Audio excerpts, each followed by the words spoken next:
Buenas tardes, les damos la bienvenida a la edición central de MBD Noticias en este miércoles de la primera semana de septiembre. Así es, ¿cómo andas, Natalia? ¿Todo bien? Bien, ¿y tú? Bueno, todo bien por suerte, es un gusto estar en contacto, tenemos 90 minutos de información por delante y un tema preocupante, triste, que en el comienzo de nuestra propuesta informativa en esta jornada es el que se destaca. Esta mañana bomberos del destacamento de Maroñas acudieron a un llamado por un incendio en una vivienda del barrio Villa Española que se cobró la vida de 7 personas. Desde la Dirección Nacional de Bomberos advierten que no se trata de una situación aislada porque hubo casi 1.800 incendios en lo que va del año por imprudencias, como consecuencia de la falta de percepción del riesgo. A propósito de las cifras oficiales, según la Dirección Nacional de Bomberos, en 2024 hubo 3.457 incendios, siendo el año, atención, con el mayor número de muertes por causa de incendios en estructuras, con 63 fallecimientos. El acumulado de víctimas mortales por este tipo de siniestro en lo que va de 2025 llega a 37 casos, o sea, a 37 personas. Tendremos el desarrollo de esta información y unas cuantas recomendaciones, pero hay mucho más. Vamos a repasar los titulares. El director de la Oficina de Planeamiento y Presupuesto, Rodrigo Arim, reconoció en diálogo con MBD Noticias que no se llegará a otorgar el 6% más 1 del Producto Bruto Interno a la educación y la investigación al término del quinquenio. El senador del Partido Nacional, Sebastián da Silva, cuestionó el llamado impuesto TEMU que el gobierno planteó en el proyecto de ley de presupuesto. Criticó los dichos del secretario de Presidencia, Alejandro Sánchez, y dijo que él está del lado del ferretero que vende con IVA. La Suprema Corte de Justicia comenzó esta mañana una ronda de contactos con las bancadas legislativas para intentar que el Parlamento se guíe por el pedido presupuestal realizado por la corporación y no por el enviado por el Poder Ejecutivo. La inflación interanual se ubicó en agosto en 4,2%, desde 4,53% del mes de julio, y alcanzó el 27º mes consecutivo dentro del rango meta establecido por el Banco Central del Uruguay, que va del 3 al 6%. El Banco de Previsión Social detalló cómo será y quiénes podrán acceder a la devolución del excedente de los aportes al Fondo Nacional de Salud, FONASA, correspondientes a 2024, que se realizará durante el mes de septiembre. En Argentina, La Libertad Avanza se apresta a cerrar la campaña de cara a las elecciones legislativas del domingo en la provincia de Buenos Aires, con un acto en la localidad de Moreno, gobernada por el peronismo. Con la presencia de varias delegaciones internacionales, entre ellas Rusia y Corea del Norte, China celebró el 80º aniversario de la victoria sobre Japón al final de la Segunda Guerra Mundial. Gracias por estar. Estén en la pantalla tradicional de TV Ciudad, aprovechando estos tiempos, por ejemplo, siguiéndonos mediante sus dispositivos en tvciudad.uy o en el canal de TV Ciudad en YouTube. También nos pueden seguir mediante Uniradio 107.7 de FM, Capital, Cercanías y su web uniradio.edu.uy. Ahora sigue Natalia porque habrá adelantos, como siempre, a esta altura desde nuestros móviles. Sí, Martín, vamos con dos móviles, dos de nuestros compañeros apostados en distintos puntos de la ciudad con un tema en común, que es este presupuesto nacional que se acaba de presentar. Vamos a darle la bienvenida en primer lugar a Diego Martini, que nos habla justamente del presupuesto para la educación que resulta insuficiente, Diego. Sí, así es, compañero. Bueno, de la Universidad de la República se esperaba que, como el ex rector de la universidad, Rodrigo Arim, está al frente de la OPP, el presupuesto fuera más cercano al 6,1%, pero esto no es así. Hablaremos con el actual rector, Héctor Cancela. Bueno, y también surgen críticas desde Cinemateca Uruguaya. Allí está Martín Duarte. Contanos en un adelanto, Martín.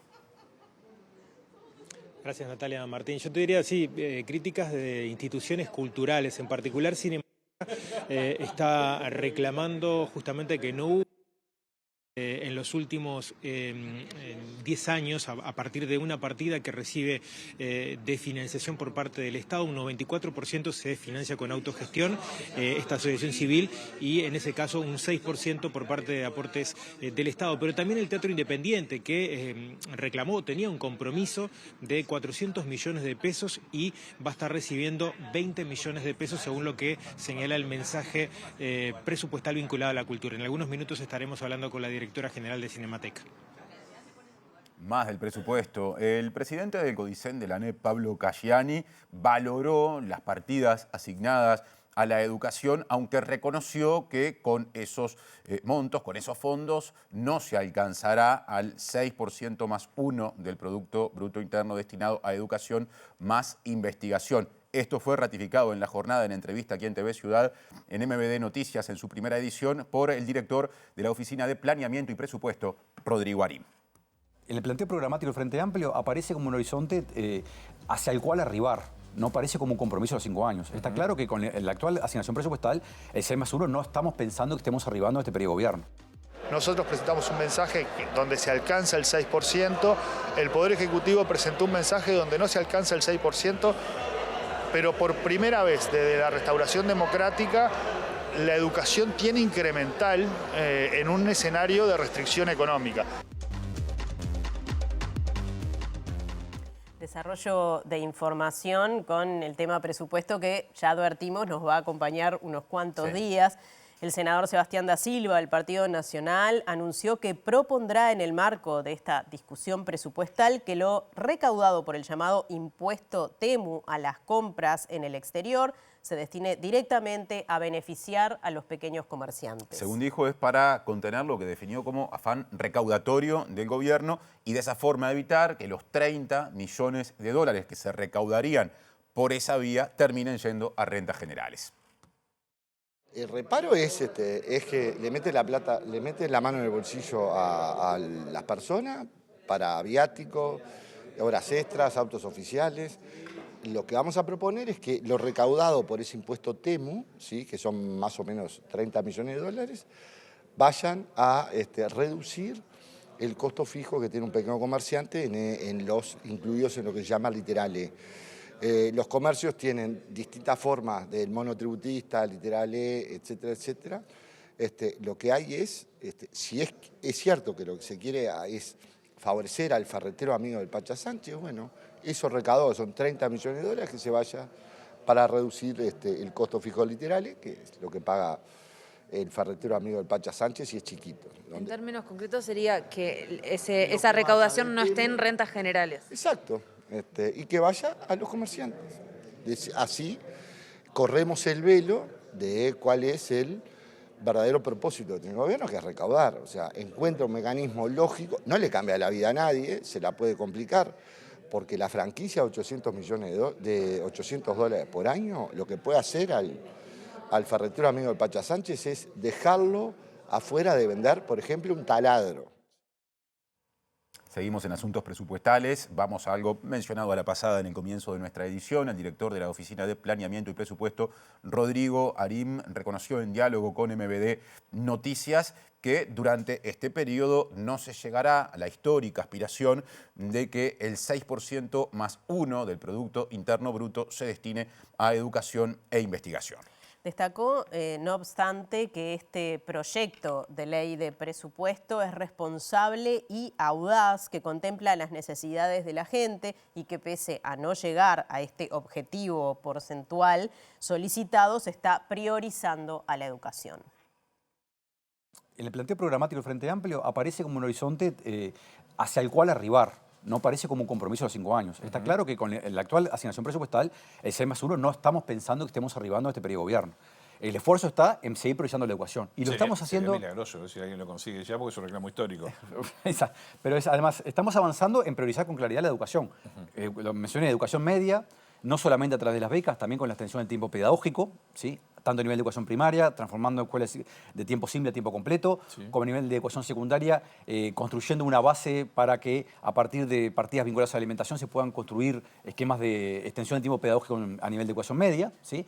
Hay recursos adicionales para la Universidad de la República, para la UTEC, para la ANEP, por supuesto, que son parte de las prioridades que estamos definiendo en estos 140 millones. ¿Sí? Por lo tanto, hay claramente una priorización de la educación en general, como lo hay de la ciencia de la tecnología, donde también no solamente hay más recursos involucrados, sino que además hay innovaciones institucionales muy relevantes que se están incorporando en el presupuesto. Ahí está. Si no es 6+1, ¿a cuánto se puede llegar en este quinquenio? A mí esto tengo la tranquilidad que no lo hacía en mis roles anteriores. No creo en los números mágicos, por lo tanto, ni en los pronósticos al respecto. Sí creo en las orientaciones estratégicas. Y parte de las orientaciones estratégicas es avanzar en la priorización, tanto de la educación como de la ciencia y la tecnología, en lo que es el andamiaje de políticas públicas del Uruguay.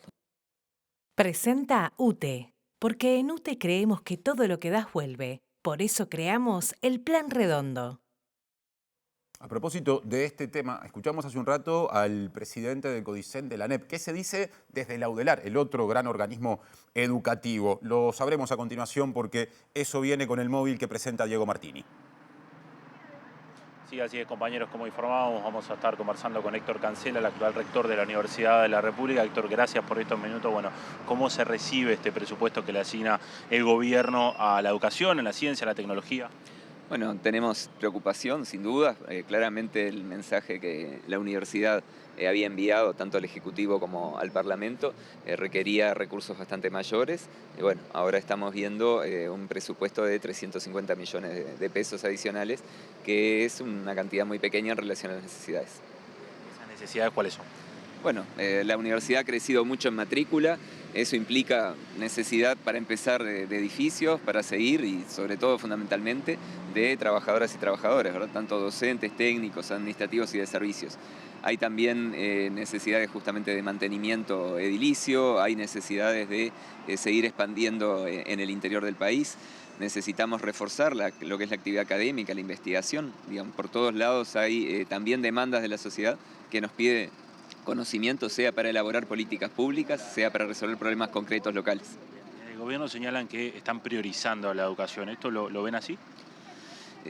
Hay sin duda una interpretación. Yo en eso no voy a entrar en detalle porque bueno, hay un monto fiscal total del cual aparentemente sí, un porcentaje importante ha ido para la educación.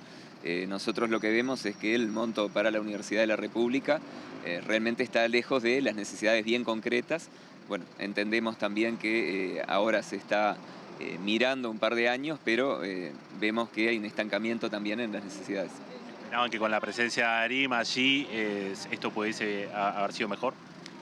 Nosotros sabemos que el economista Arim, ¿verdad?, que fue rector de la universidad, conoce bien la necesidad. Entendemos que no es una cuestión de personas, ¿no?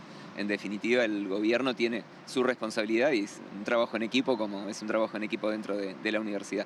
Nosotros sí, lo que esperamos ahora en la etapa parlamentaria, que haya una nueva discusión, un debate entre todos los partidos políticos. ¿Qué cosas no se podrían hacer de lo que está proyectado? Bueno, por ejemplo, no podemos seguir consolidando al interior del país. Eso hemos visto, por ejemplo, en el litoral, las carreras de salud que han explotado. Vemos, por ejemplo, las carreras de enfermería también en el este del país. Han tenido dificultades ahora para poder comenzar cursos. Hoy nos decían estudiantes que en una carrera de 4 años y medio la están teniendo que hacer en más de 7 años porque hay que escalonar los cursos. No hay suficientes docentes como para poder dar todos los cursos en el momento requerido.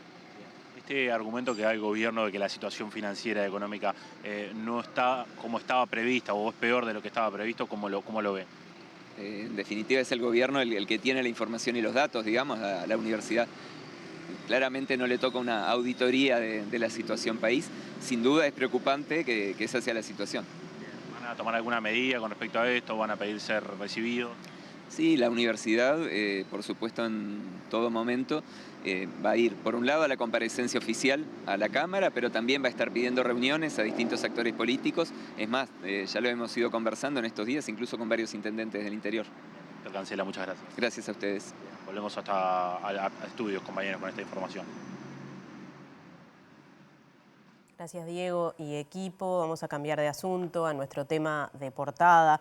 Esta madrugada se incendió una casa en el barrio Villa Española de Montevideo, lo que generó honda preocupación y tristeza porque en el siniestro fallecieron 7 personas, 2 niños, 3 adolescentes y 2 personas adultas. Y desde la Dirección Nacional de Bomberos subrayan que no se trata de una situación aislada porque en lo que va del año hubo casi 1.800 incendios por imprudencias, lo que se atribuye desde ese organismo público a una baja percepción del riesgo. Con la tragedia de hoy, el número de fallecidos y de vidas perdidas por incendios también en estructura asciende a 37 en lo que va del año, así que es una cifra alarmante. Si bien está dos lamentables vidas por debajo que lo que llevábamos en estadística que el año pasado, es muy alarmante. Aparte, estamos hablando de que el incendio de hoy dejó nada más y nada menos que 7 víctimas. Entonces exhortar, ahora preguntabas, bueno, ¿cuáles son las causas de los incendios? Generalmente imprudencias o descuidos y de nosotros los adultos. ¿Por qué? Porque tendemos a seguir asociando que las cosas le pasan a los demás y no a nosotros, y en el día a día nos pasamos corriendo contra reloj y no prestamos atención a pequeños detalles. ¿Cuántos de los televidentes no dejaron por lo menos en esta semana una vez enchufado el cargador del celular sin el celular en el otro extremo? ¿Cuántos de los televidentes en esta última semana no durmieron por lo menos una vez con el celular cargando al costado de la cara en la mesa de luz? O sea, todo eso es un riesgo de incendio, pero lo pasamos por alto, no lo tenemos presente. ¿Por qué? Porque no nos ha tocado vivirlo de cerca o ser nosotros los protagonistas. Pero a la vista está, con lo que pasó hoy en la mañana, con lo que tú decías de la madrugada de lunes para martes también, que perdió la vida un señor de 77 años, para que haya una tragedia solo hace falta una oportunidad.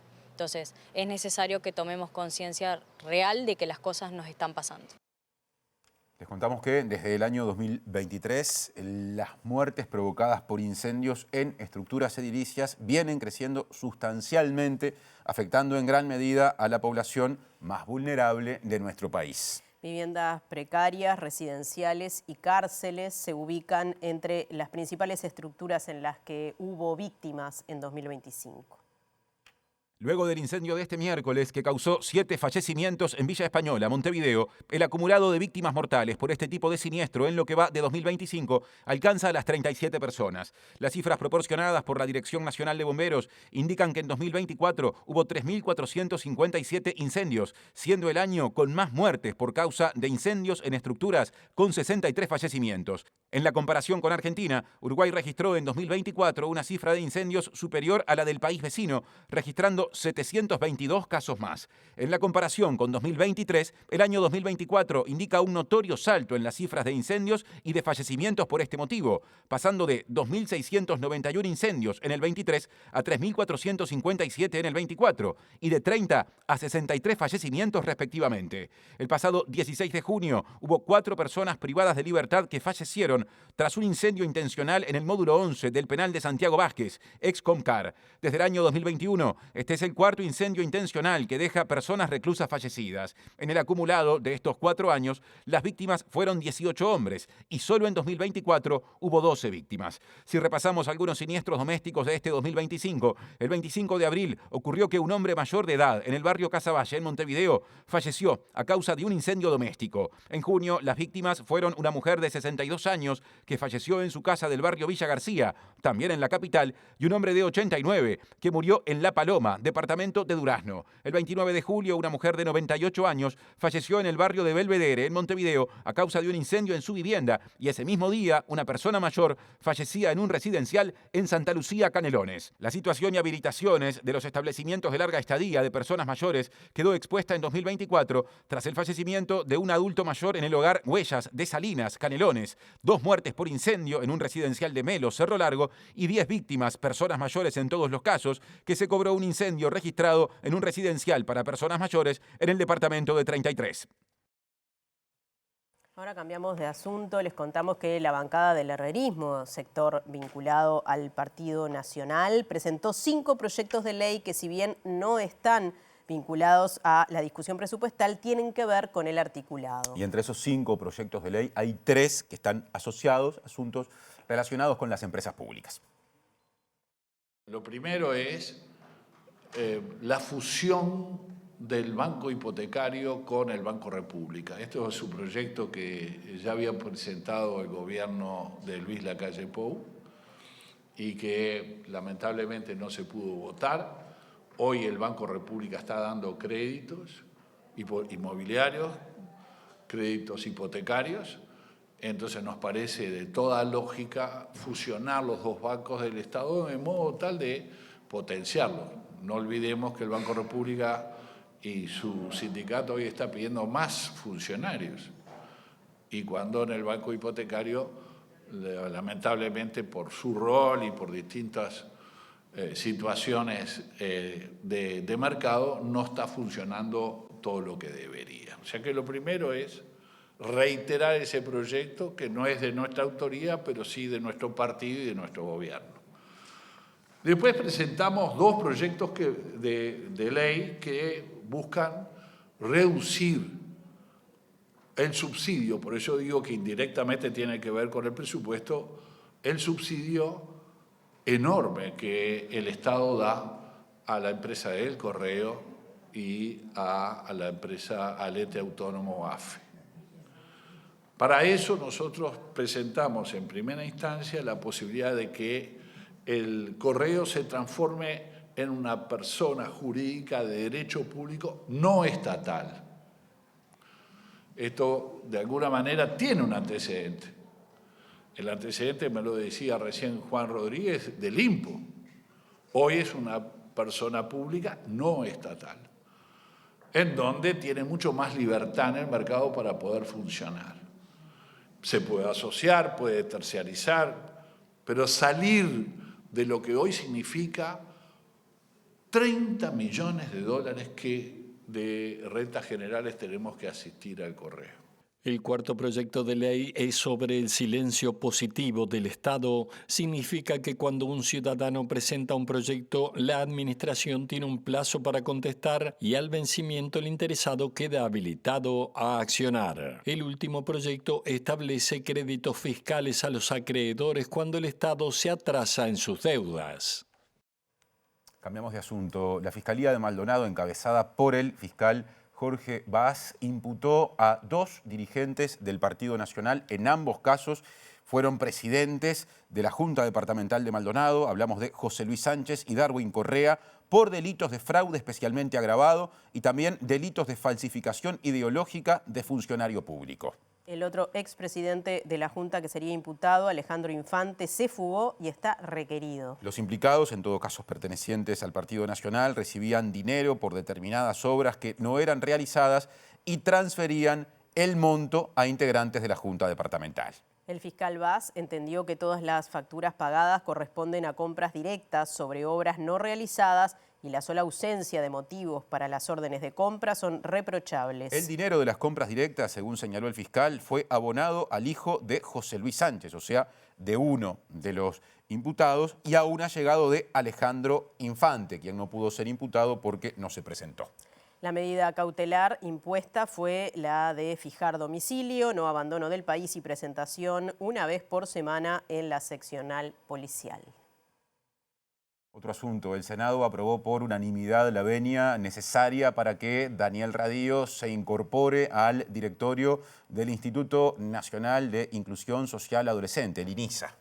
Radío sustituirá a Eugenio Acevedo, quien renunció por diferencias con el presidente del organismo, Jaime Saavedra.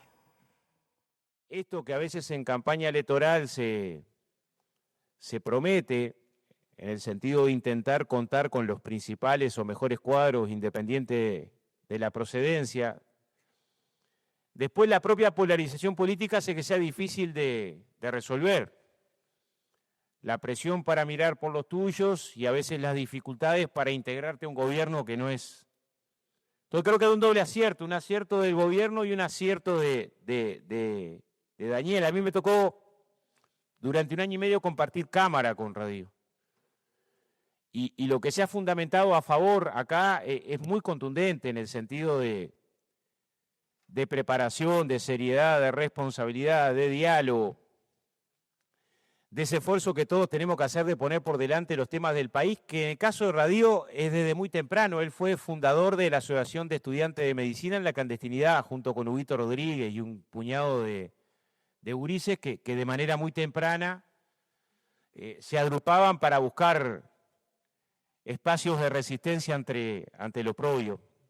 Pues es bueno destacar lo que está pasando en esta Cámara hoy, el doble sentido, en la aprobación que va a ser unánime, descarto, en la decisión que tomó Daniel, que no debe ser sencillo esto de incorporarse a un gobierno que no es el que votó y poner por delante los temas del país, y en la decisión del gobierno que reivindico de pensar en los mejores para atender un área de tanta sensibilidad que nos interpela tanto como la que va a poner a Daniel al frente. Cuando él estaba al frente de la política de drogas tuve algunas discrepancias, hemos conversado como como se puede conversar con una persona de bien, con un gran tipo, como dijo el senador Da Silva. Pero además tengo una enorme confianza en su independencia. Entonces voto con mucho gusto y sé que además el gobierno va a contar con una persona que no va a tomar decisiones ni va a actuar con el prisma de su partido político o de la coalición a la que pertenece, sino realmente preocupado por un tema tan sensible a todos, tan difícil, porque la verdad que es uno de los sectores del Estado más sensibles y más difíciles de dirigir y de intervenir. Otro tema, volvemos a hablar del presupuesto. Fernando Mederos, representante del Sindicato de la Policía Nacional, dijo que el presupuesto destinado a la policía no es lo esperado y recordó que una de las principales reivindicaciones sindicales es atender la salud mental del funcionario policial. Y precisamente este sindicato, el CIPOLNA, aspira a firmar un convenio colectivo que contemple sus aspiraciones salariales. No es lo que esperábamos realmente. Esperábamos un incremento mayor como fue prometido en campaña electoral. Igualmente, de igual forma, esperamos ser recibidos y presentar nuestra propuesta, ¿verdad? Para ver si se puede mejorar eso, tanto en lo que es salarial como en salud mental también, que es nuestra principal reivindicación, y también en distintos tipos de partidas y beneficios para los compañeros. Una de las primeras cosas que nos llamó la atención es que se había mencionado el ingreso de 2.000 funcionarios, por lo que surge del documento que se presentó públicamente. En realidad eso disminuyó, porque lo que entendimos, en realidad el ingreso que tienen previsto es de 1.000 funcionarios, o sea que disminuyó considerablemente. No vemos un aumento salarial muy significativo, sí capaz que con alguna partida. Y bueno, en realidad es eso, un poco eso. Venimos a las negociaciones, la idea es poder llegar a un convenio colectivo que pueda mejorar un poco lo que está plasmado hoy en día. Más del presupuesto. La Suprema Corte de Justicia inició esta mañana una ronda de contactos con integrantes de las distintas bancadas legislativas para tratar de que en el Parlamento, cuando se aborde el presupuesto de ese poder del Estado, se tome en cuenta su mensaje presupuestal y no lo que en materia de Poder Judicial establece el proyecto de ley elaborado por el Poder Ejecutivo. Según el presidente de esta institución, John Pérez, en el mensaje del gobierno no se tuvieron en cuenta las necesidades reales del organismo. Estamos dialogando con todas las bancadas, presentándoles el presupuesto, explicándoselos las necesidades de fondos que tenemos, el presupuesto que nosotros planteamos, porque como usted sabrá, el Ejecutivo hace su presupuesto y nosotros hacemos nuestro presupuesto. El Ejecutivo en el caso recogió solamente los juzgados de Ciudad del Plata y un juzgado de violencia de género para el 2027. Y los artículos sin costo, que son 5 de los 6 que habíamos propuesto. Solicitamos 24, de los cuales fue contemplado 1. ¿Qué tipo de juzgados? Juzgado de violencia de género, para el interior del país, porque la violencia avanza siempre a pasos agigantados. Entonces hemos detectado una cantidad de sedes donde sería falta un juzgado de violencia de género. Presenta Mercado Agrícola de Montevideo, en el corazón de un barrio donde late la ciudad. Mercado de Historias. Mercado de Historia.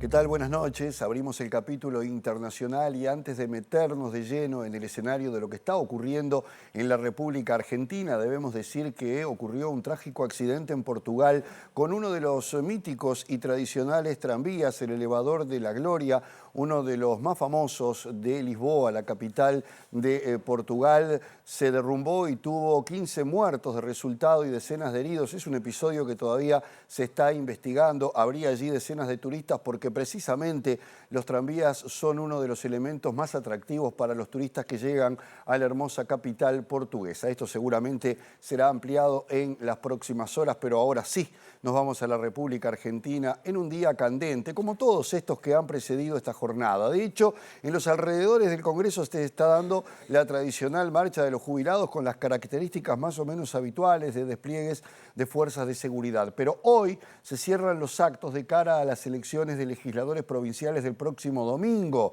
El gobernador de Buenos Aires, Axel Kicillof, lo hizo en el partido de Tigre, pero la situación más polémica se da en el partido de Moreno, más precisamente en el club Villa Ángela de esa localidad bonaerense, donde el gobierno en pleno, incluido el presidente Milei, que hablaría dentro de media hora, realizan un acto que ha sido muy polémico y criticado, donde el gobierno de Buenos Aires se desligó de garantías de seguridad para la realización de este acto. En primer lugar, porque se da en un lugar que es muy complejo, es un barrio muy humilde, muy pobre, con calles de tierra, en un descampado.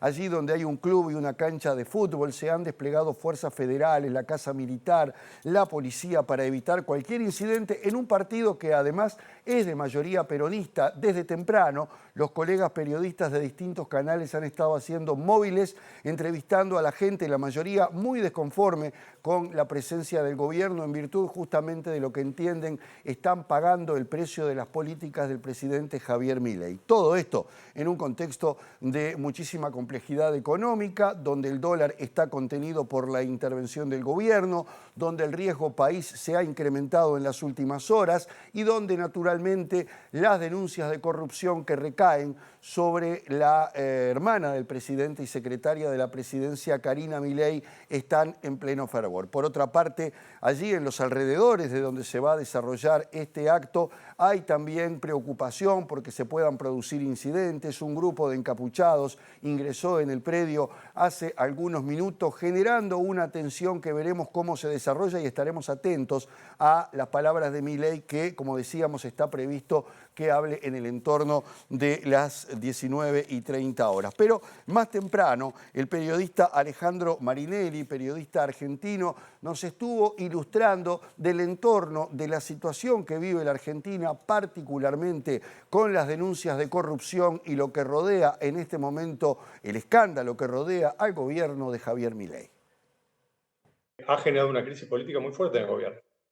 Yo creo que es la crisis política más fuerte, menos contenida por el gobierno. Había sido el caso Libra, las estafas con las criptomonedas, de las cuales había participado el presidente, pero la intangibilidad del delito provocó que la causa se siga tramitando en Estados Unidos, que haya algunos afectados que la sostengan, que haya declaraciones periodísticas, pero en lo que es en la opinión pública, en la sociedad argentina, es más difícil de entender como delito. Este es mucho más claro.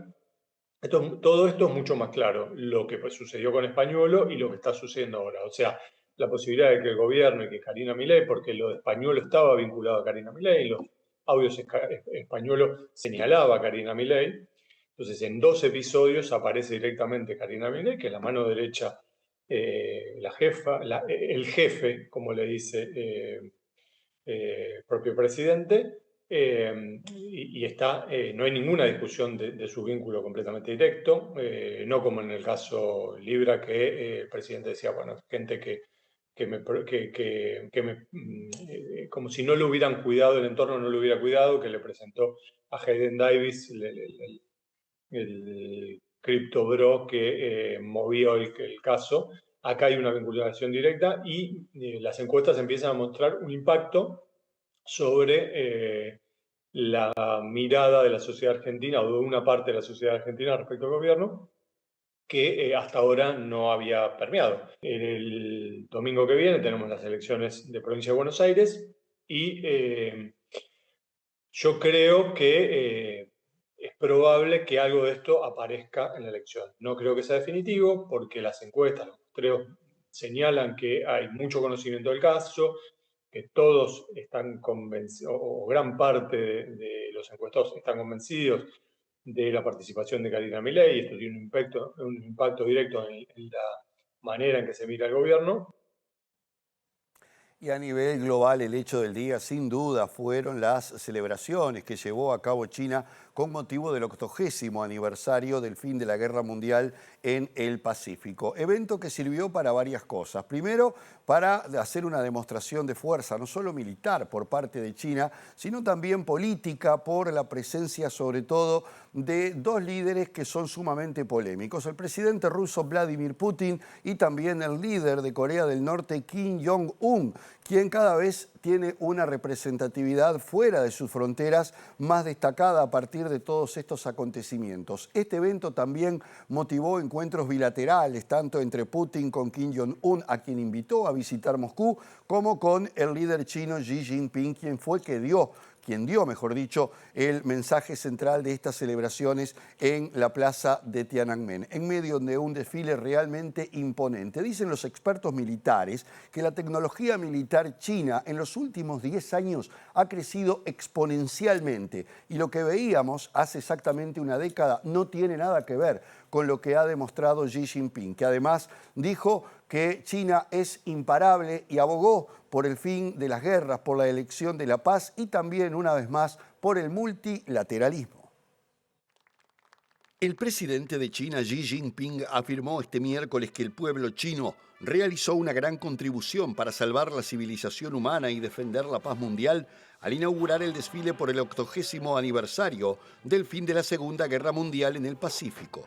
El mandatario advirtió que solo cuando los países se tratan como iguales y viven en armonía, se puede salvaguardar la seguridad común, eliminar las causas de la guerra y evitar que se repitan las tragedias de la historia. Xi Jinping agregó que hoy la humanidad se enfrenta a nuevas elecciones, la paz o la guerra, el diálogo o la confrontación, la cooperación de beneficio mutuo o los juegos de suma cero, y proclamó que el gran rejuvenecimiento de la nación china es imparable y la noble causa de la paz y el desarrollo de la humanidad triunfarán sin duda. El presidente pasó revista a las tropas del Ejército Popular de Liberación en un desfile de unos 70 minutos en el que se mostraron formaciones a pie, columnas de armamento y sobrevuelo de aeronaves con la participación de veteranos de la guerra contra Japón y unidades modernas. Xi Jinping pronunció sus palabras en la plaza de Tiananmen ante cerca de una treintena de líderes extranjeros, entre los que figuran el presidente ruso Vladimir Putin y el líder norcoreano Kim Jong-un, invitados estrellas de una cita en la que Pekín exhibió el poderío militar de sus Fuerzas Armadas. La capital china ha vivido en las últimas semanas fuertes medidas de seguridad con restricciones de tráfico y transporte, mientras se ultimaban los preparativos de un acto que llega tras la cumbre de la Organización de Cooperación de Shanghái, en la que Pekín defendió la multipolaridad frente a la hegemonía occidental.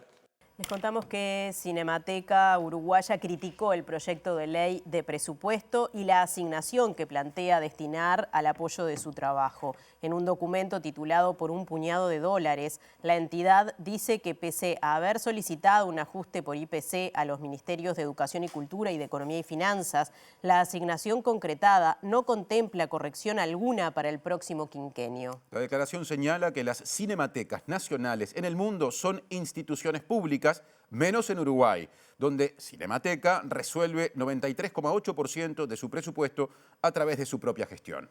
Puntualiza que el restante 6,2% proviene del apoyo que se le otorga en el presupuesto nacional, monto que permanece incambiado desde hace una década. Finalmente, la institución advierte que la negativa al ajuste solicitado castiga a una institución que es monumento histórico nacional y que, si fracasa en su gestión, obligará al Estado a hacerse cargo, logrando así la proeza de pagar 10 veces más de lo que hoy se está reclamando. En Antel, llévate un Antel Box con la mejor conexión para que puedas ver todo lo que quieras de manera fácil, rápida y directa. Más sobre este asunto ahora desde uno de los móviles. Le doy paso a Martín Duarte, que ya nos contará con quién está.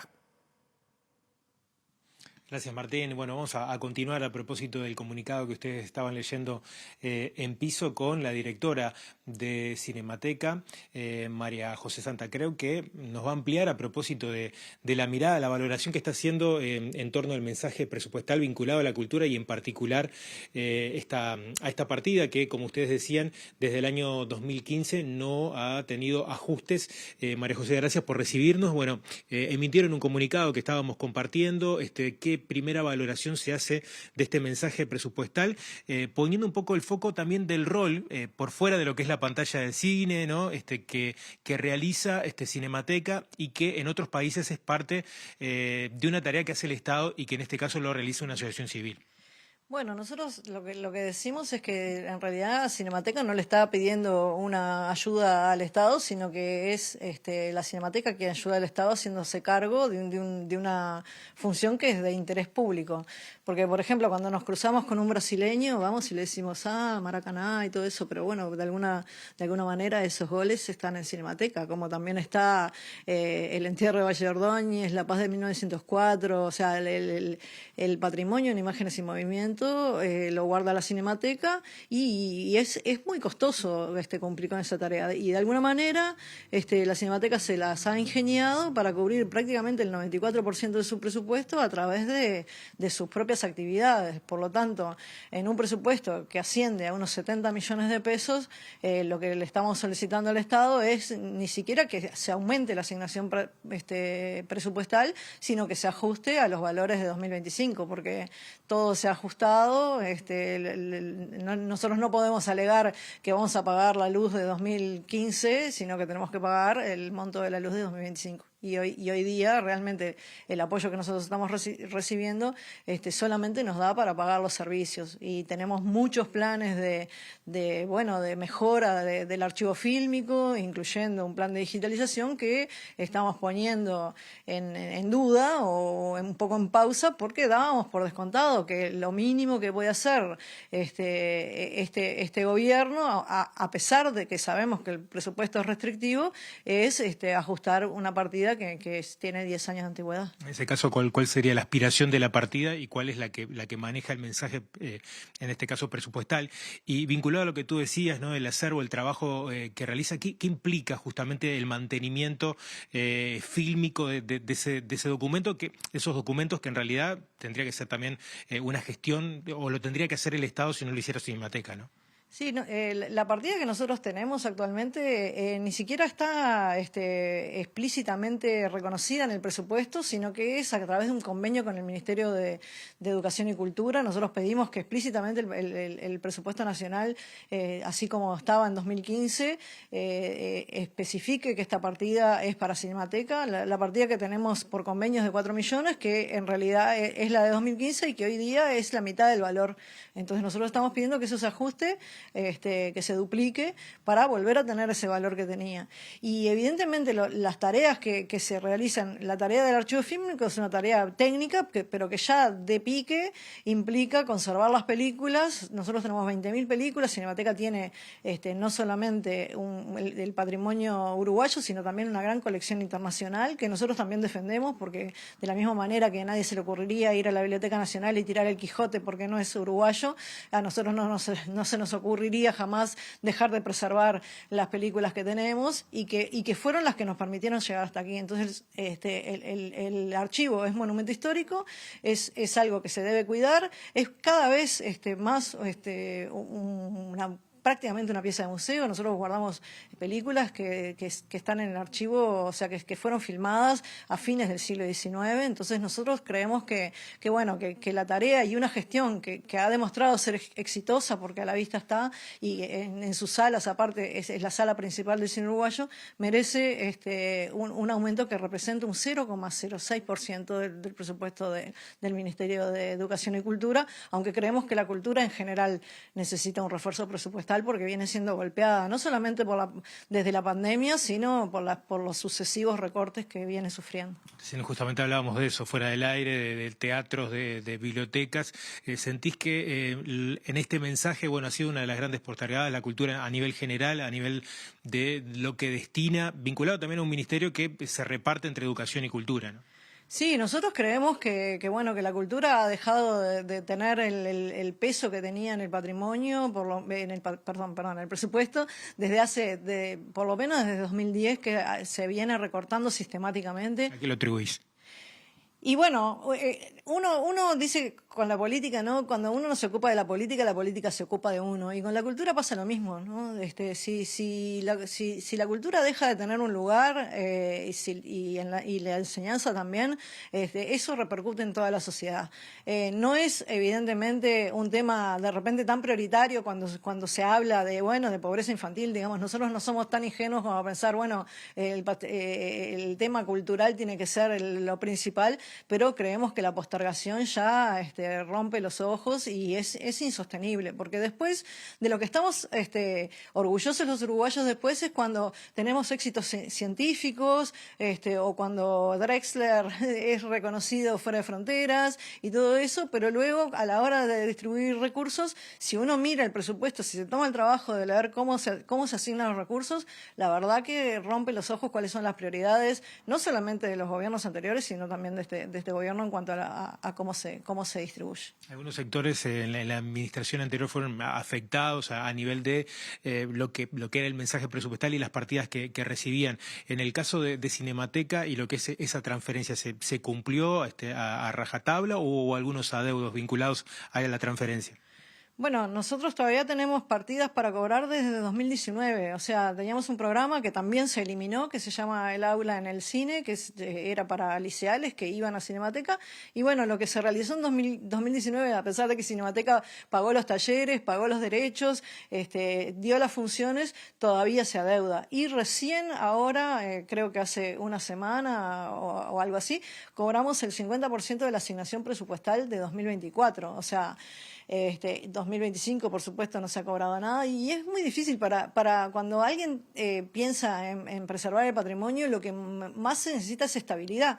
Uno no puede, nosotros no pudimos en la pandemia, por ejemplo, cuando se cerró la fuente principal de ingresos de Cinemateca, que era la exhibición, no podíamos ir y decir, bueno, vamos a pagar el equipo de frío porque las películas se deterioran.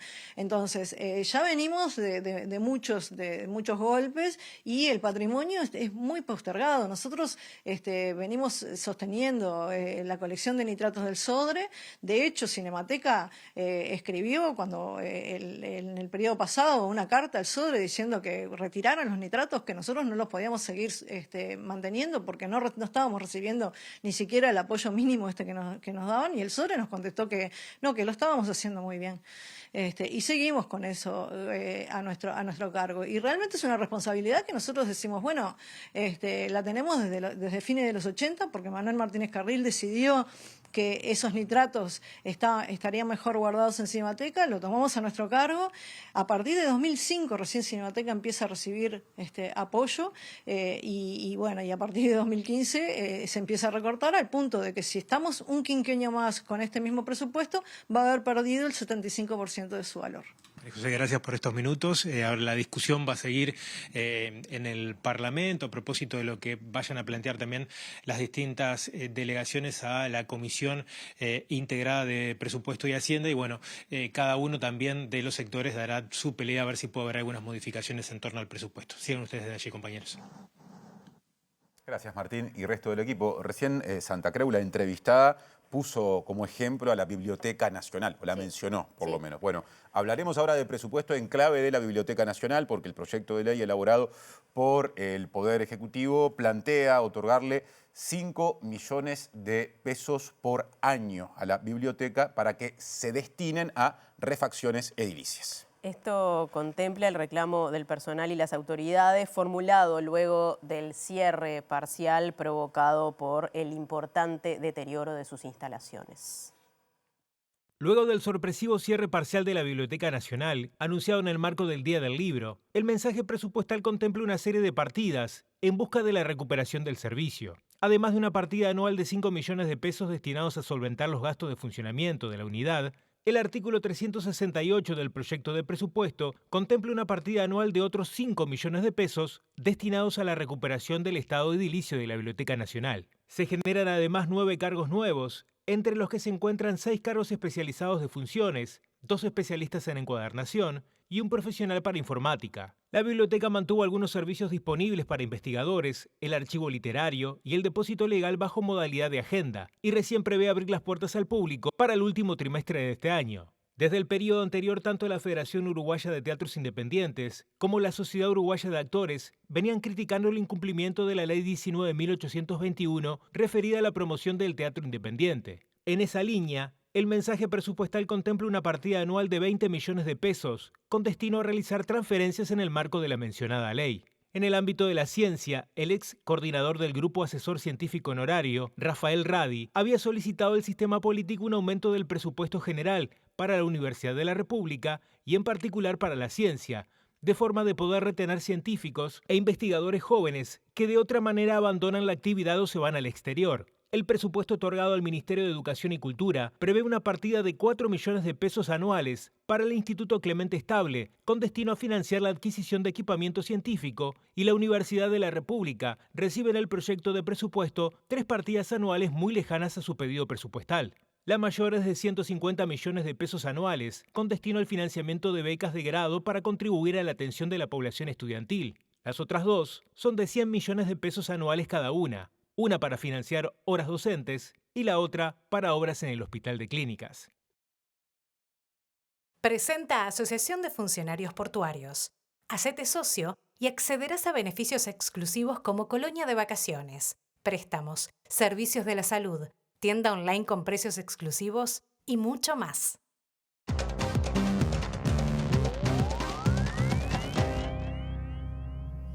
Hoy es miércoles, día en que damos la bienvenida en este estudio, en esta edición, a Gustavo Vila. ¿Cómo estás, Gustavo? ¿Qué decís, Natalia? ¿Todo bien? Todo bien. Y en esta columna de ciencia, obviamente, se impone hablar de presupuesto. Sí, ya sí. veíamos a Arim reconociendo, ¿verdad?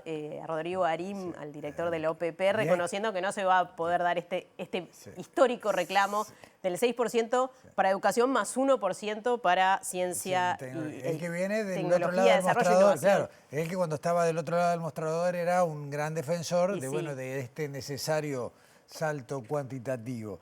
Pero de todos modos, a ver, es difícil hablar de esto atrás de Radi, ¿no? Que fue uno de los que ya en el informe anterior venía hablando un poco del tema del presupuesto de ciencia y tecnología. Pero hay un cambio muy importante. En casi todas las áreas, cuando hablas de lo cuantitativo, estoy hablando de los organismos vinculados a la investigación científica, cuando hablas de plata, te dicen que más o menos no han visto apenas algún ligero aumento o nada.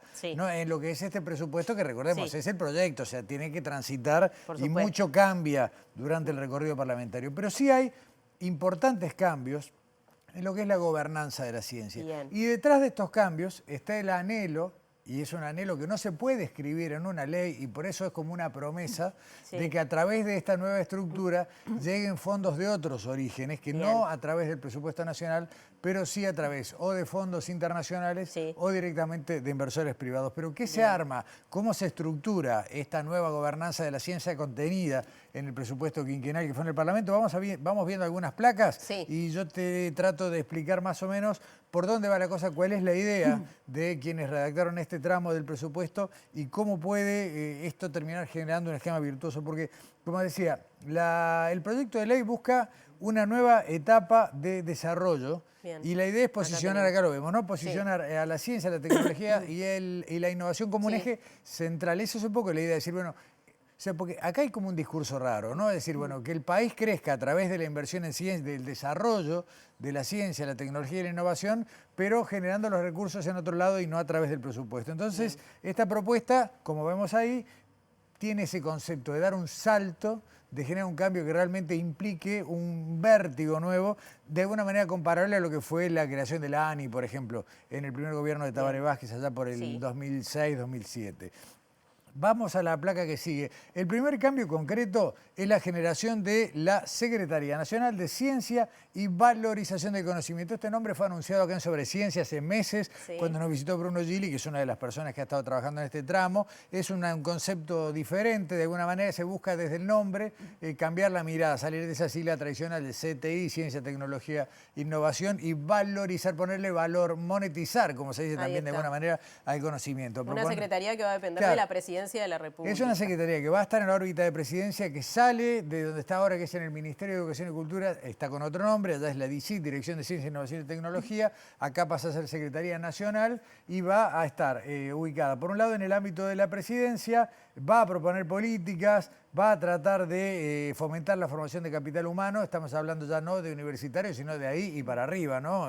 Posgrados, postdocs y demás, atraer capital humano formado en otras partes y generar un nuevo ecosistema para esto, ¿no? Valorizar, es la palabra que se repite, ¿no? Valorizar el conocimiento y transferirlo al sector productivo. Vamos a la placa que sigue porque Creo siguen... que es la primera vez que escucho que se va a buscar que vuelva o que venga a conocimiento. Son las dos cosas, que vuelva y que venga. De hecho, paréntesis lateral, cuando fue la gran migración venezolana, ¿no? Hubo mucha gente, mucho capital humano altamente capacitado que se insertó en Uruguay y que si bien al principio sus trabajos tal vez no eran lo que corresponde a su capacitación, hoy forman parte de estructuras muy fuertes. El tema es que, bueno, fue una ola y la idea es que, bueno, que Uruguay sea un destino atractivo. De hecho, hace unos meses me decían que mucha gente de Argentina, a través de la falta de financiamiento de la ciencia, estaba preguntando, averiguando y en algún caso tratando de tomar la decisión de ver si se podía insertar en Uruguay. El tema es que tenemos que tener cómo aprovechar eso. Porque si los nuestros tienen ganas de irse, ¿qué ganas van a tener de venir los que están en otro lado? Por supuesto. No, se lanzó, esto ya pasó, ¿te acordás? Pasó hace unos meses, se hizo un gran evento, el lanzamiento de Uruguay Innova, que de alguna manera es un poco el paraguas de todo esto, y se crea en el presupuesto el fondo Innova, que es la herramienta que yo te decía que debería servir para que se pueda insertar en el aparato de investigación el capital privado o el que pueda provenir de fondos internacionales. Exactamente. La administración del fondo y la titularidad le corresponde a la Agencia Nacional de Investigación e Innovación, la ANI, que en esto tiene también un pequeño giro, no cambia sus potestades anteriores, pero también pasa a administrar este fondo, que tal vez sea el capital más grande que termine cristalizándose para la inversión si todo funciona como está previsto en el presupuesto. Pero además hay otra institucionalidad nueva que se crea y vemos ya la placa siguiente, que es el Consejo Estratégico Ministerial. Porque hace un rato hablábamos de la creación de la Secretaría y del rol de su secretario. Bueno, el secretario va a recibir de alguna manera instrucciones de este Consejo Estratégico Ministerial, que va a estar integrado por el secretario de la Presidencia, que va a ser quien lo va a presidir, y de hecho, en definitiva, la figura 1 de la generación de política científica pasa a ser el secretario de Presidencia, porque el secretario de Ciencia está bajo su órbita y va a depender de este Consejo Estratégico, que además va a estar integrado por representantes de algunos ministerios clave. Bien, el CONICIT. No, el CONICIT sigue existiendo con sus roles originales, más de asesor. Claro, este consejo, por eso te digo, son dos cosas, hay mucha sigla nueva y dentro de un rato va a volver una sigla vieja que estuvo de moda y ahora reflota. Pero entonces, este consejo estratégico es un consejo chico y el CONICIT, que ya existe, es un consejo grande que tiene representaciones hasta de los trabajadores, de la sociedad civil, de la academia y que entre otras cosas tiene como rol clave proponer lo que se llama el PENTI, que es una sigla muy poco conocida por la gente, pero que es nada más y nada menos que el Programa Estratégico Nacional de Ciencia y Tecnología. PENTI, que debe ser renovado y que recién este presupuesto está contemplado para 2017 y hay muchos que se preguntan si no es mucho tiempo, si no deberíamos acelerar. Porque si vos empezás con el PENTI pensando en 2017, cuando te das cuenta se fue el gobierno y ya viene el otro con ideas nuevas y estamos otra vez en siempre la misma, ¿no? Eso pasa muchas veces. Y en la última placa te voy a recordar una sigla muy parecida a una altamente famosa, porque se crea con carácter de honorario el Consejo Asesor Científico Honorario. Es casi un GACH, pero con C. Se crea el CACH. El CACH, ¿no? Que a su vez tiene otras connotaciones más casi de pelea, pero bueno, casi, le falta una letra. También podría ser. Eso no estaría mal. Si fuera ciencia en inglés, ¿no? Science, ahí está. No vendría mal. Bueno, el CACH que se va a crear va a tener 7 miembros, de los cuales estarán presididos por el secretario nacional de Ciencia, o sea, el mismo secretario que estaba debajo preside, pero es un consejo asesor. Y los 6 miembros restantes serán propuestos y designados por el Poder Ejecutivo. No se habla en el proyecto. ¿Un consejo no es vinculante? No, es lo mismo que el GACH. O sea, cambiando su rol, recomendaciones, asesora, nada más. Y digo lo mismo del GACH porque me preocuparía que pase lo del GACH, que te acordás que arrancó bárbaro y al final ya el GACH decía, habría que hacer tal cosa y después el gobierno hacía otra. No, bueno, en este caso yo creo que si va a conformarse un consejo asesor de gente relevante del ámbito científico para hablar de políticas que debería establecer el país, bueno, sería bueno que no solamente fuera asesor, sino que su asesoramiento fuera tenido en cuenta. Perfecto. Así que bueno, todo esto es lo que está contenido en el proyecto de ley de presupuesto. No incluye números, hay una tabla muy detallada de los montos, pero que no hay sorpresa, en eso es más o menos lo mismo de siempre. Claro. Y la novedad... El tema es lo que se pueda procurar por fuera de esto que se asigna en el presupuesto. Claro. El tema es, digamos... Cualquier economía del mundo que se desarrolla tiene, es cierto, y la mirada no es errónea, un gran componente de inversión privada. El Estado se lleva una parte del esfuerzo y los privados se suman en inversión de riesgo de negocios. El tema es cómo generas la cultura en de inversión, cómo atraes de afuera capitales que quieran invertir en nuestra capacidad de investigación y cómo a su vez generás, y eso sí lo tenés que hacer con presupuesto propio, los espacios, los ámbitos, las herramientas para que los científicos desarrollen. Hay una apuesta a renovar, hay una apuesta a cambiar. Vamos a ver cómo lo toma la comunidad científica y qué pasa con esto cuando transite por el Parlamento. Todavía falta por lo menos 3 meses de discusión en el Parlamento y se pueden reasignar recursos. Quizás le toque más de lo previsto. Por eso te digo, esto va a pasar, sin duda que va a pasar. Esperemos que le toque más y no menos, viste que nunca sabes, a veces suman. Lo que sí me gustaría mucho, y con esto me despido, que se discuta, que se haga noticia, que no, digamos, que a los grandes temas... Eso se ha logrado ya, creo. No, pero ahora en el Parlamento, cuando transite, que además de las delegaciones que siempre son notorias porque son temas que nos importan, que esto también nos importe. Bien, bueno, ojalá que así sea, Gustavo. Ojalá te vas ya. Ya me fui, hace de cuenta que no estoy. Perfecto, bueno, buen viaje. El viernes salimos ya rumbo al Falcorchú, a la expedición Uruguay Sub-200, y en la medida de lo posible me estarán viendo de manera virtual, mandando colaboraciones arriba del barco. Bueno, muchos éxitos. Muchas gracias, muchas gracias. Ahí estaremos. En esa travesía. Sin duda que sí, muchas gracias. Nos reencontramos entonces a la vuelta. A la vuelta, físicamente después del 19 y virtualmente la semana que viene. Perfecto. Y nosotros nos reencontramos después de la pausa. La Comisión Europea inició el proceso de ratificación del acuerdo con el Mercosur y el ministro de Relaciones Exteriores, Mario Lubetkin, dijo que es la señal que el país ha estado esperando desde hace muchos años. Lubetkin dijo que es una excelente noticia y además se expresó optimista o se mostró optimista en el sentido de que en la próxima cumbre del Mercosur, que va a ser a fin de año, digamos, en Brasil, se pueda firmar el acuerdo definitivo. Las contrapartes europeas dicen que antes de diciembre lo culminaría. Ustedes saben que las dinámicas son como son. Por lo tanto, sabemos que hoy partimos en esta fase, ¿correcto? Inclusive las autoridades europeas hablaron de una cláusula de salvaguardia bilateral de ellos. No tiene nada que ver con el acuerdo. El acuerdo ya está cerrado, tiene que ser ratificado. Pero internamente la Unión Europea aparentemente es parte del diálogo con los países europeos que no estaban convencidos de que esto es un buen acuerdo con nosotros, activarán una cláusula de salvaguardia. Esa cláusula de salvaguardia nos la van a enviar en estas horas, la vamos a leer con atención, que naturalmente pensamos de que no puede contradecir en lo más mínimo el acuerdo general, y además anunció un mecanismo de protección al productor rural europeo de creo de 6.000 millones de euros, pero estos son, que quede claro, es un tema interno entre los países de la Unión Europea. Para nosotros lo único que esperamos es que el Europarlamento y el Consejo de Europa ratifiquen lo que ya acordamos. Yo siempre estuve convencido, siempre fui optimista, por supuesto que soy más optimista que antes. Simplemente lo que tenemos que entender es, vamos a monitorear, sobre todo a partir del liderazgo que tiene quien preside el Mercosur ahora, pero los 4 países que estamos en coordinación permanente, en diálogo permanente, en intercambio permanente, para que efectivamente estos 3 meses sean los definitivos. Lubetkin confirmó también que a mediados de septiembre se firmará en Brasilia el acuerdo del Mercosur con los 4 países de la Asociación Europea de Libre Comercio, EFTA, integrada por Suiza, Noruega, Islandia y Liechtenstein, que crea un mercado de libre comercio de 300 millones de personas.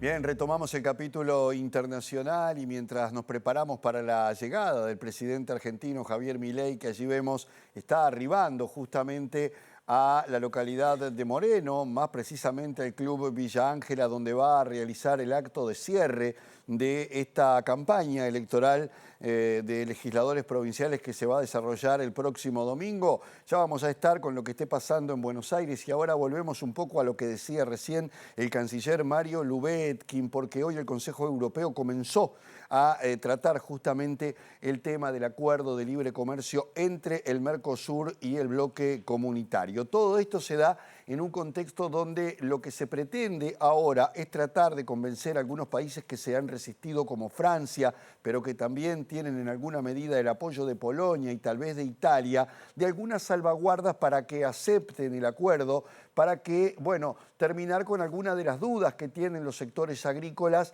y es que, bueno, pueda existir un avasallamiento de parte de productos del Mercosur, y por eso es que hay algunas normas estrictas con respecto a algunos productos para evitar que eso sea el elemento que tranque finalmente el acuerdo. Todo esto es porque Europa quiere que esto se concrete antes de que el presidente Lula da Silva termine a fin de año la presidencia pro tempore del Mercosur. La validación del acuerdo ya hecha por parte de los comisarios europeos es el primer paso antes de someter este tratado de libre comercio a los Estados miembros y a los eurodiputados en los próximos meses. Según algunas fuentes europeas, Bruselas quiere actuar con rapidez y espera alcanzar un acuerdo con los 27 países del bloque antes de que termine 2025, mientras el presidente brasileño Lula da Silva ocupe la presidencia pro tempore del Mercosur.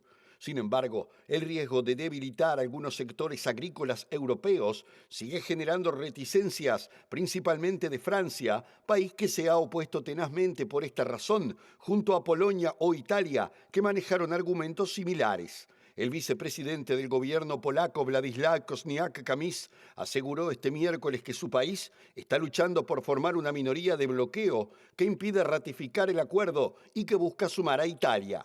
No obstante, para tranquilizar a los países más críticos, se aplicarán medidas para proteger a los mercados y vigilar si se produce un incremento sustancial en la entrada de productos sensibles, como la carne vacuna, el pollo o el azúcar, los cuales en cualquier caso estarán sujetos a cuotas estrictas de importación. Para evitar un bloqueo prolongado, se decidió que la ratificación requiera solo una mayoría cualificada entre los países miembros de al menos 15 y la aprobación del Parlamento Europeo en lugar de la unanimidad de los parlamentos nacionales.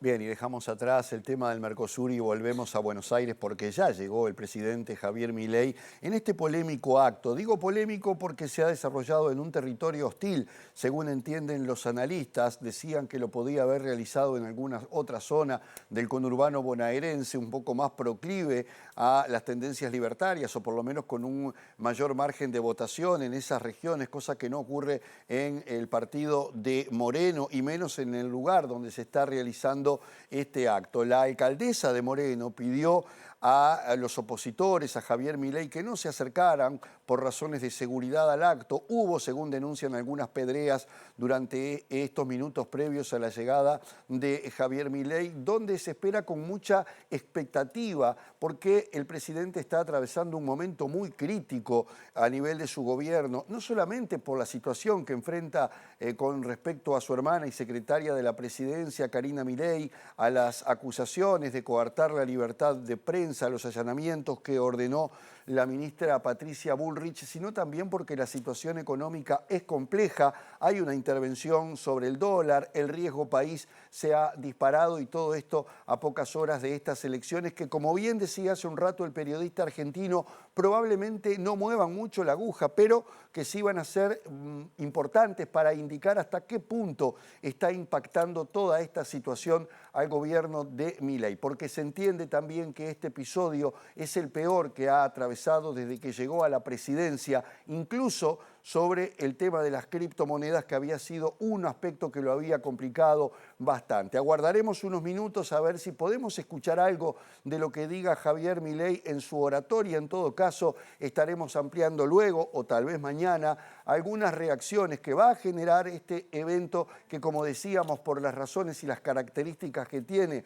ha tenido de todo un poco, como suele ocurrir muchas veces en la República Argentina. Les contamos que el senador Pedro Bordaberry del Partido Partido Colorado acusó al diputado cabildante Álvaro Perrone de incumplir un acuerdo para votar a favor de crear la comisión investigadora sobre la estancia María Dolores en la instancia o la sesión de ayer en la Cámara Baja. También dijo que la moción presentada por Cabildo Abierto, que finalmente provocó la postergación de esa votación hasta diciembre, produce una erosión de la confianza en términos políticos a nivel de los partidos opositores, y también dijo que puede generarle costos electorales a Cabildo Abierto. Todos dijeron que sí que votaban. Ayer, cuando se planteó, no lo votaron, sino que pidieron postergarlo para más adelante. Ya está, no se votó. Si estaba el compromiso de votarlo, se tendría que haber votado directamente como se nos dijo de entrada. Pero, a ver, cada uno es libre de cumplir con su palabra o no cumplirla.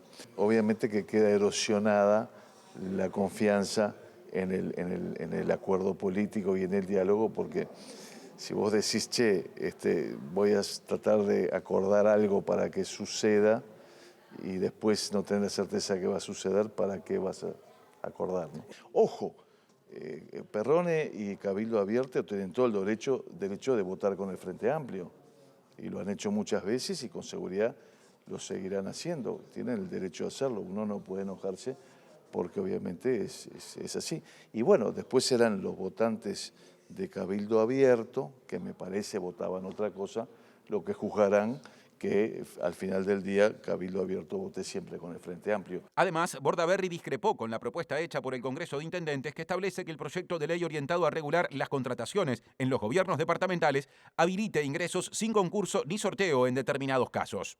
Y nosotros lealmente ayer dijimos, no, che, esto no lo llevamos. Nos parece que eso es muy claro. Va contra el espíritu del proyecto. Hay otras normas más, porque también lo permite en otras situaciones, arrendamientos de obras y otras cosas que también nos parece que no debiera ser el camino.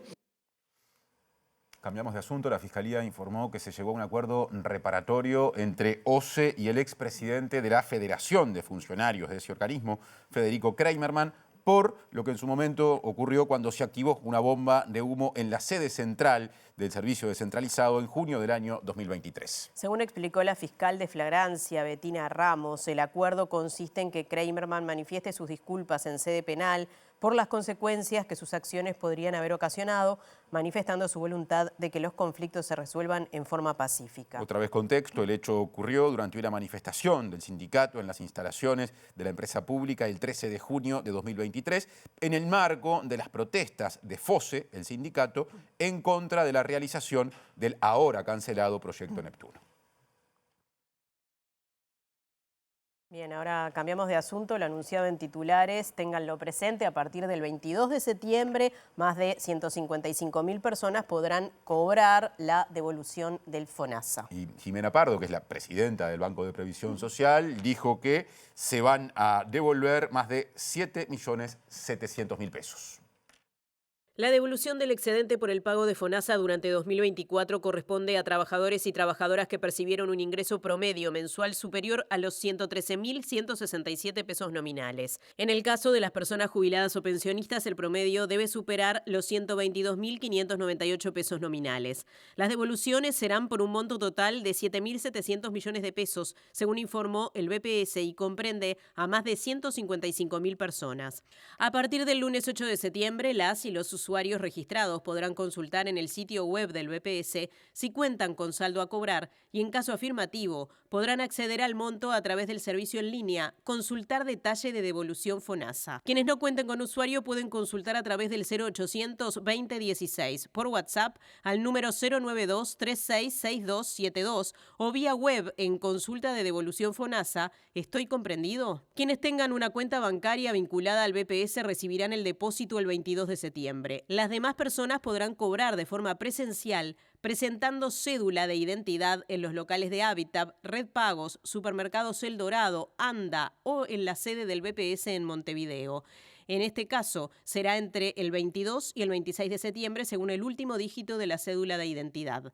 Desde el 8 de septiembre se habilitará la agenda web para recibir atención presencial en Montevideo para los casos en que la devolución fue retenida por contar con información incorrecta. En tanto, la atención presencial en el interior del país será gestionada por cada agencia o sucursal. Quienes tengan retención por deuda deben iniciar el trámite a través del servicio Iniciar solicitudes de trámites de ATIR. Bueno, nos vamos rápidamente, repasamos los datos del tiempo. ¿Quién dijo que en septiembre no hace frío? Bajan las temperaturas. Atención, pronóstico para mañana, jueves 4 de septiembre, Montevideo, área metropolitana. Por la mañana, cielo algo nuboso a nuboso. Por la tarde y la noche, nuboso con períodos de algo nuboso, probables chaparrones y descenso de la temperatura. Atención con las temperaturas extremas. La mínima prevista, 8 grados. La máxima, apenas 11. Y el viernes 5 de septiembre, en la mañana estará nuboso con algunos chaparrones, pero irá mejorando. En la tarde nuboso con periodos de algo nuboso. La temperatura máxima será de 12 grados y la mínima de 6. A tomar las precauciones del caso, nosotros estamos como siempre ya en la puerta de salida, ya empieza el lado B en la pantalla de TV Ciudad. Y a su término, MBD Noticias en síntesis con lo principal de hoy. El reencuentro con las noticias será mañana a las 8, a las 13 y a las 18:30. Gracias por estar, que pasen bien. Que pasen bien.